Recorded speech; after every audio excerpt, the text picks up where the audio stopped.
जय श्री कृष्णा। हमारे YouTube channel में आप सभी का बहुत बहुत स्वागत है। सबसे पहले आपको और आपके पूरे परिवार को पद्मिनी एकादशी की बहुत बहुत शुभकामनाएं और बधाइयां। भगवान श्री लक्ष्मी नारायण जी का भरपूर आशीर्वाद आप सभी के जीवन पर निरंतर बना रहे। आप सभी सुखी रहे, स्वस्थ रहे और व्यस्त रहे, मस्त रहे, निरंतर उन्नति तथा प्रगति को प्राप्त करते रहे। आज हम सभी को अधिक मास पुरुषोत्तम माह पद्मिनी एकादशी की व्रत कथा सुनाने जा रहे हैं। इस कथा को अंत तक सुनिएगा और सुनने के बाद अधिक से अधिक लोगों को शेयर भी कर दीजिएगा। बोले श्री लक्ष्मी नारायण भगवान की जय। अधिक मास की एकादशी है, इसीलिए इस एकादशी का व्रत सभी को रखना चाहिए, क्योंकि अधिक मास पुरुषोत्तम माह में से जो भी व्रत किए जाते हैं, दान किए जाते हैं, तप किए जाते हैं, कोई भी पूजा पाठ या अनुष्ठान किए जाते हैं, उसका करोड़ों गुना पुण्य मनुष्य को प्राप्त होता है। और वैसे भी हमारे धर्म ग्रंथों और पुराणों में लिखा हुआ है कि विष्णु एकादशी गीता, तुलसी विप्रदे, नव असारे, दुर्ग सहारे, षष्ठ पदी मुक्ति दायिनी, अर्थात श्री हरि भगवान विष्णु जी का पूजन करना, एकादशी का व्रत रखना, गीता जी का पाठ करना, तुलसी माता का पूजन एवं दर्शन करना, ब्राह्मण देवताओं की सेवा करना, उनको दान करना, उनको भोजन कराना, गौ माता की रक्षा करना व सेवा करना, यह 6 कार्य इस कठिन संसार सागर को पार करने हेतु मुक्तदायक बताए गए हैं। पूरे वर्ष में 24 एकादशी आती है, लेकिन जिस साल अधिक मास का या पुरुषोत्तम माह आता है, उस वर्ष 2 अधिक एकादशी यानी कुल मिलाकर के उस साल 26 एकादशी आती है। प्रत्येक महीने में वैसे तो 2 बार एकादशी आती है, एक कृष्ण पक्ष में और दूसरे शुक्ल पक्ष में। दोनों ही एकादशियों का भिन्न भिन्न महत्व हमारे धर्म ग्रंथों या पुराणों में बताया हुआ है। पद्म पुराण में लिखा हुआ है कि एकादशी का जो व्रत है वह भगवान श्री लक्ष्मी नारायण जी का परम प्रिय व्रत है। जितने भी व्रत होते हैं संसार में, उनमें सबसे बड़ा यदि कोई व्रत है तो वह एकादशी का व्रत है। पद्म पुराण में तो यहाँ तक कि लिखा हुआ है कि एकादशी का व्रत करने से मनुष्य के करोड़ों जन्मों के पाप नष्ट हो जाते हैं, और जब मनुष्य के पाप नष्ट हो जाएंगे तभी उनके पुण्यों का उदय होगा, और जब पुण्य का उदय होगा तभी सभी मनुष्य को सांसारिक और भौतिक सुखों की प्राप्ति होगी। तो यदि आप अपने जन्मांतर के पाप को नष्ट करना चाहते हैं तो आपको एकादशी का व्रत जरूर करना चाहिए, क्योंकि एकादशी का एक ऐसा व्रत है जिसको करने से मनुष्य के निश्चय ही लाभ की प्राप्ति होती है। इसमें कोई संदेह नहीं है, कोई संशय नहीं है। और एकादशी का व्रत यदि अधिक मास या पुरुषोत्तम माह में आ रहा है तो उसका अपना एक अलग ही महत्व हो जाएगा। यानी अधिक मास की पुरुषोत्तम मास पद्मिनी एकादशी का जो कोई भी मनुष्य व्रत रखेगा उसको करोड़ों एकादशी करने का पुण्य फल में प्राप्त होगा। जो भक्त जन माताएं बहनें एकादशी का व्रत करते हैं उनको दशमी तिथि से लेकर के द्वादशी तक कुछ महत्वपूर्ण नियमों का पालन अनिवार्य रूप से करना चाहिए। जैसे सबसे पहले दशमी तिथि के दिन एक समय शुद्ध या सात्विक भोजन करें। दशमी के दिन चावल नहीं खाना चाहिए, शहद नहीं खाना चाहिए, लहसुन, प्याज, मांस, मंदिरा, मसूर की दाल, कटहल की सब्जी का उपयोग खाने में बिल्कुल नहीं करना चाहिए। दशमी के दिन पराये अन्न अर्थात दूसरे के घर का भोजन नहीं करना चाहिए। दशमी के दिन ब्रह्मचर्य का व्रत पालन अवश्य करना चाहिए, और दशमी के दिन तन मन से पवित्र होकर के एकादशी के दिन सुबह जल्दी उठे। एकादशी के दिन हर संभव आपको प्रयास करना चाहिए कि ब्रह्म मुहूर्त में उठ करके स्नान जरूर कर लें। ब्रह्म मुहूर्त का जो सर्वोत्तम समय होता है वो सूर्योदय से 2 घंटे पहले का समय माना जाता है। जैसे हम 6 बजे सूर्योदय मानते हैं तो 4 बजे से लेकर के 6 बजे के बीच में आपको स्नान कर ही लेना चाहिए। यदि किसी कारणवश आप जल्दी स्नान नहीं कर पाते हैं तो 7 बजे के पहले कर ले, और 7 बजे तक भी नहीं कर पाते हैं तो 8 बजे तक तो कम से कम स्नान कर ले, और यदि 8 बजे तक भी नहीं कर पाते हैं तो सुबह 9 बजे के पहले सभी को स्नान जरूर कर लेना चाहिए, क्योंकि 9 बजे तक का जो समय होता है वह देवताओं का समय माना गया है।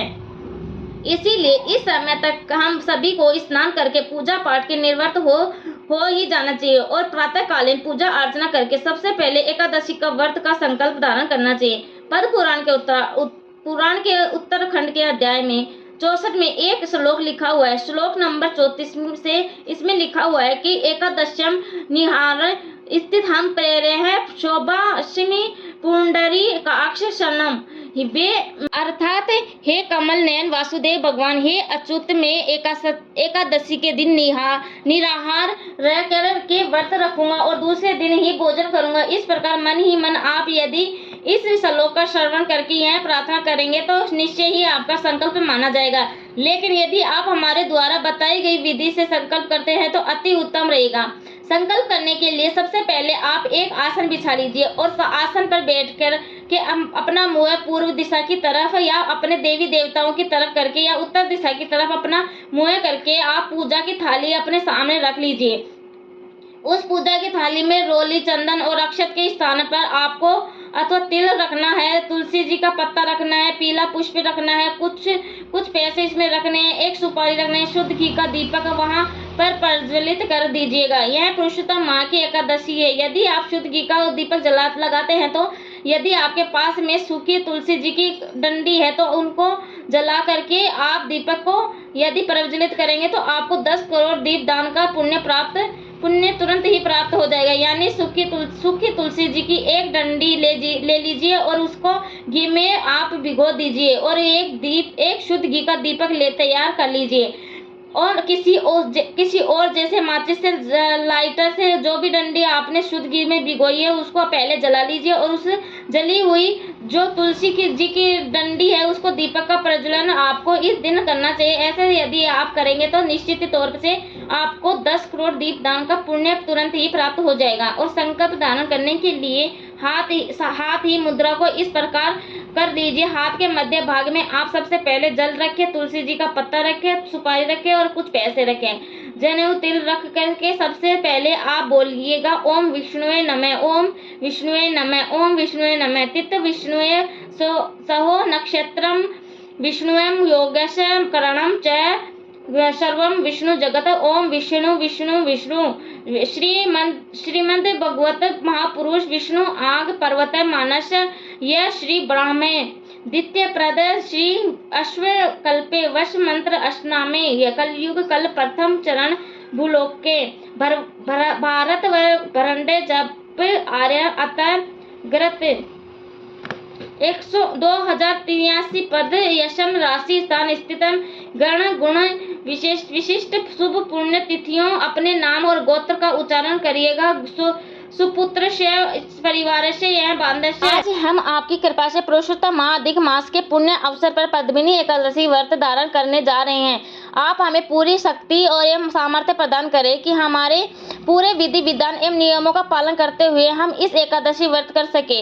और यदि हमारे द्वारा जाने अनजाने में ज्ञात अज्ञात कोई भी त्रुटि हो जाए तो अद्भुत बालक जान करके हमें क्षमा जरूर प्रदान कर देना, क्योंकि आप तो कृपा निदान है, आप तो दयालु है। इस प्रकार प्रभु से प्रार्थना करके आपका व्रत प्रारंभ हो जाएगा। और जो भक्तजन माताएं बहनें एकादशी का व्रत करते हैं उनको सबसे पहले अपने गुरुजनों को प्रणाम करना चाहिए, माता पिता को प्रणाम करें और सूर्य भगवान को जल अर्पण करें। एकादशी के दिन तुलसी जी का पूजन करके दीप दान जरूर करें और गौ माता का पूजन करें। एकादशी के दिन किसी को भी अन्न नहीं खाना चाहिए, केवल फलाहार करना चाहिए। सर्वोत्तम फलाहार गाय का दूध या फल बताए गए हैं। इसके अलावा ड्राई फ्रूट, सूखा मेवा, मक्खन इत्यादि जो भी फलाहार है, साबूदाना, आलू और अन्य जो भी शुद्ध और सात्विक फलाहार है उनका उपयोग आपको एकादशी में करना चाहिए।